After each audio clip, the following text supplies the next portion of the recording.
Hello and welcome to your channeled message.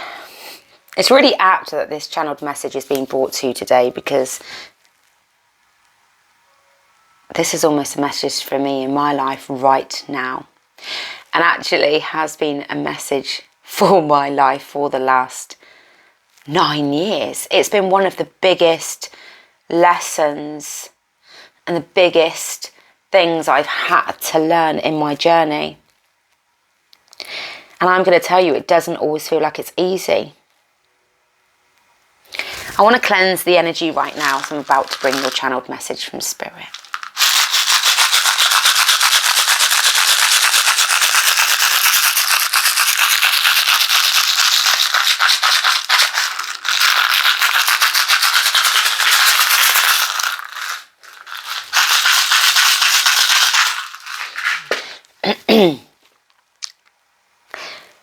Facing obstacles and not avoiding them is important. We are obstacle adverse. As a human race, we want to avoid obstacles, we want to avoid pitfalls, we want to avoid anything that challenges us. And if we don't want to avoid it, when it does hit us, we ask ourselves, why me? And we can go into what we would call a victim mode. I can't believe this is happening. I'm sick of this happening. First and foremost, the victim mode is very, very normal. And this is not a shameful thing. The victim mode happens to so many people, myself included. And I've had to really heal this. And the reason why it happens is because growing up, our brain was primed to always see the problems, to always have to look at how are we going to get out of this, how are we going to navigate this, because when you grew up in an environment that was emotionally dysregulated, that was stressful at school, or that had lots of things going on, that meant you had to be constantly looking and being alert for the things you needed to protect yourself from. Your brain is primed for this in adulthood. And again, this is not about blaming parents or teachers or any of our ancestors, and I'll do a whole nother video on that. And you may blame them, and that's not for me to say you shouldn't. It's a natural process of something you're going to need to heal. But actually, the human brain is primed to look for problems because it needs to fix something all the time, but it's also primed to avoid anything that's uncomfortable. It's primed to avoid anything that's challenging, anything that's uncomfortable, because it doesn't want you to feel it. And it's even more prominent in people who have had a lot of uncomfortable things happen in their life. So if you grew up in an environment at school, at home, around grandparents, where lots of uncomfortable changes were occurring, endings of your parents' marriage, your parents losing a job, you having to move schools, siblings struggling with the relationships. There are so many things in childhood that creates different changes and uncomfortable situations that your brain has primed itself to avoid change, to avoid obstacles, and to constantly look out. And people don't realise this, constantly look out for problems. And you'll know if this is you because you're constantly, every day, there's another problem. Why me? Why is this happening? I can't believe it's happening. Oh, for God's sake, when is it going to change? Is it going to get better? And that's your brain primed to look out for things. It's been conditioned because it's always needing to fix something. And you're so used to listening to the brain that you don't challenge that. You just think that's how it is. And to a certain extent, you're going to feel those ways, but it's also about learning how to challenge that, learning how to challenge the thoughts that say it's never going to get better. And the only way, or it's never going to get better, it's never going to change, things are not great, life is crap. And the only way that this ever changes is by facing your obstacles. Sounds counterproductive, right? Because why would you put yourself through stressful things?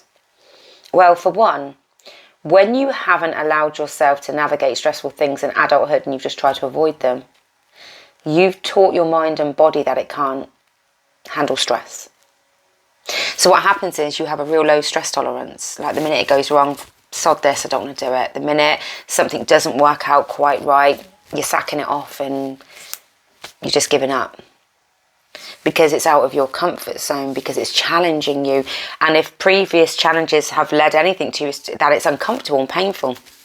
But no one's taught you that growing up, we need to lead ourselves through uncomfortable challenges. One, so that you can build resilience in your body. So the more small challenges that you can face that are out of your comfort zone, making that phone call, showing up to that appointment, going to see a friend on a day you really don't want to, facing the obstacle of not burying your head in the sand because things aren't going the way you want or hoped. We are obstacle adverse, and that is leading us to be less resilient. It's been leading us to be less successful because your brain is primed to keep you safe. So your brain says, no, don't do that, it's not worth it. Oh, you're not very good at it, so don't carry it on. And I'll tell you how this affected me today. Every time I go to make content, stuff always happens. And I almost think now it's a bit of self-sabotage because I'm not comfortable making content. I'm not going to lie. Spirit want me to make content for you. Spirit want me to bring you this stuff. I'm not comfortable doing it because I'm not comfortable in front of a camera. I'm not comfortable feeling like I'm talking to myself, but I'm doing it because Spirit are telling me that this is my work. This morning I lost my bank card. My phone battery went dead. I couldn't pick up something I was meant to, so I had to come home, go back out, got lost, come home. My battery went dead on my other phone. And just everything felt like it was going wrong. Years ago, I would have said, right, I'm not meant to do content. Obstacles are occurring because I'm not meant to do it. Like, it's not for me anyway. I'll just stick to what I know. But what I really know it's teaching me is I've got to face this obstacle. I've had to show up anyway. I couldn't think of nothing worse than doing this right now. I just wanted to go upstairs and but it was really apt, that spirit. This was what I was going to talk about today, and this is what, because it's the lessons align with those, and we're here to grow, and we're here to face these lessons at different levels. In many other aspects of my life, I faced these lessons because I do my spiritual work. I am a spiritual teacher, spiritual coach. But for a long time when it's come to content, I've put, so Spirit are like, well, if you want to be good at what you do and you want to share, and this is what you're meant to do, then you've got to build the resilience of things are going to go wrong, but you're going to show up anyway. That you may have to change the plan in how you show up. I was going to show up on my video camera recorder. It went dead. And I was like, but I've charged it. And I thought, is this signs? This is signs that I'm not meant to do this. And Spirit said, no, it's not. And my inner heart said, no, it's not. What it really is it's a sign of, are you still going to show up? Are you going to challenge yourself to still show up? And this is the guided message. You're slipping back, or not even back, you're staying in ruts. You're staying in uncomfortable places because your brain is telling you that that's the safest place to stay. Your body feels safest in what it knows. But what it knows is not serving you, because you wouldn't feel like you were stuck in a rut, because you wouldn't feel like something needed to change. But anything that needs to change is going to be hugely uncomfortable. All of our obstacles and adversities have lessons in them. The lessons of showing up anyway. The lessons of acceptance. You have to learn to accept what's out of your control and what you can't change. I could have got really angry about the fact that I did charge that and now it's not working, but it's out of my control. For whatever reason it's happened, it's out of my control. Back to my phone I go. My phone went dead earlier. I could have got angry about that, but I had to take the awareness that, well, you didn't charge it yesterday, so therefore it's going to teach you now that you've got to stay on top of your charging. When we allow space for the lessons and we don't just focus on the problems, we are building resilience and awareness to the fact that we are not controlled by life's experiences. We believe we are, because it it keeps us comfortable. It keeps us comfortable to believe that we're defined by experiences, by what's going wrong, because it means we've got almost a get out of jail clause, isn't it? I know this firsthand, because every time something went wrong, I'd be like, nah, I'm not meant to do it. Nah, that's a sign. But what it really was doing was I was feeding, and maybe subconsciously, I was creating everything to go wrong to a degree, because it meant I didn't have to show up. It meant I didn't have to face the uncomfortable feeling of doing something that really, not going to lie, feels uncomfortable. And people say, well, why do you do what makes you feel uncomfortable, mate? I don't do social media because it's not for me. Because guess what? Just because you label something not for you, because you are living by the confinements of your own brain has created limits of your worth. And the limits of your worth are based on past experiences, past pain, past wounding.